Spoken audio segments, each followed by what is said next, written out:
Sir, হাঁটুর ব্যথা তো মানুষের হয় এবং আপনি অনেকগুলো কারণই বিভিন্ন সময় আমাদেরকে জানিয়েছেন এবং দর্শকরা ইতিমধ্যে অনেকগুলো জানে। আপনার কাছে জানতে চাইবো স্যার, হাঁটুর ব্যথা যখন তীব্র পর্যায়ে যায়, অপারেশন করা হয়, সেই অপারেশন পরবর্তী যদি আবারও ব্যথা আসলে ব্যাক করে, সেক্ষেত্রে করণীয় কি?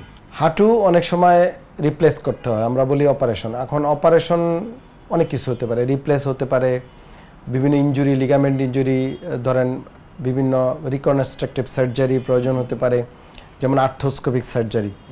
এখন হাঁটুর মধ্যে সার্জারিটা ভিতরেও হতে পারে বা বাহিরেও হতে পারে, বা টোটাল হাঁটুই রিপ্লেস করা হয় অনেক সময়, আর্টিফিশিয়াল হাঁটু লাগানো হয়। তো অপারেশন যেভাবেই হোক না কেন, পরবর্তীতে আবার ব্যথা হতেই পারে। আর অনেক কারণ আছে। যদি লিগামেন্ট ইনজুরি হলো, সেটাকে রিপেয়ার করে দিল, আবার ইনজুরি হলে আবার হতে পারে, ব্যথা বেদনা হতে পারে, পড়ে গেলে হতে পারে।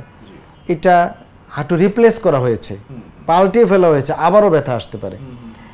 হতে পারে সেটা হয়তো ইন্টারনাল ইন্টারআর্টিকুলার ব্যথা না, জোড়ার বাহিরের ব্যথা, মাংসপেশির ব্যথা হতে পারে, লিগামেন্টের ব্যথা হতে পারে, কারণ হাঁটুটা তো বাইন্ডিং লিগামেন্ট আছে অনেকগুলা লাগানো।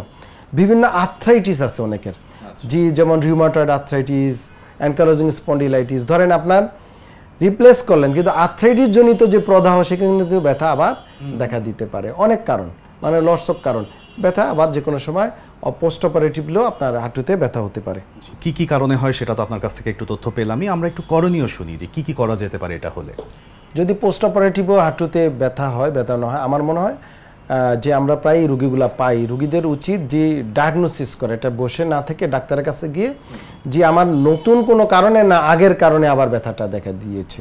তো আমরা যখন এটা রুগী দেখে অ্যাসেস করলে বুঝতে পারি যে না, আপনার হয়তো ইন্টারনাল আগের রোগ ছিল সেটা, বা নতুন কোনো ইনজুরি হয়েছে, বা এনাদার কোনো কারণে হতে পারে, সেটাও কিন্তু আপনার ওই অপারেটিভ হাঁটুর মধ্যেও কিন্তু আপনাকে চিকিৎসা দেওয়া সম্ভব। সেক্ষেত্রেও আমরা বিভিন্ন ফিজিওথেরাপি চিকিৎসা দিতে পারি, পুনর্বাসন যেটা আমরা করবো, রিহ্যাব ফিজিও চিকিৎসা দিতে পারি, বিভিন্ন এক্সারসাইজ দেওয়া সম্ভব, বিভিন্ন সাপ্লিমেন্ট এগুলো দেওয়া সম্ভব, বিভিন্ন থেরাপি আছে, সেগুলো কিন্তু আপনার পরবর্তীতে চিকিৎসার মাধ্যমে করা সব বিভিন্ন এক্সারসাইজ আছে, সেগুলো দিলে আবার এটা ইনশাল্লাহ ঠিক হয়ে যাবে। অনেক ধন্যবাদ স্যার, এই বিষয় নিয়ে আপনার কাছ থেকে পরিষ্কার কিছু ধারণা পেলাম আমরা।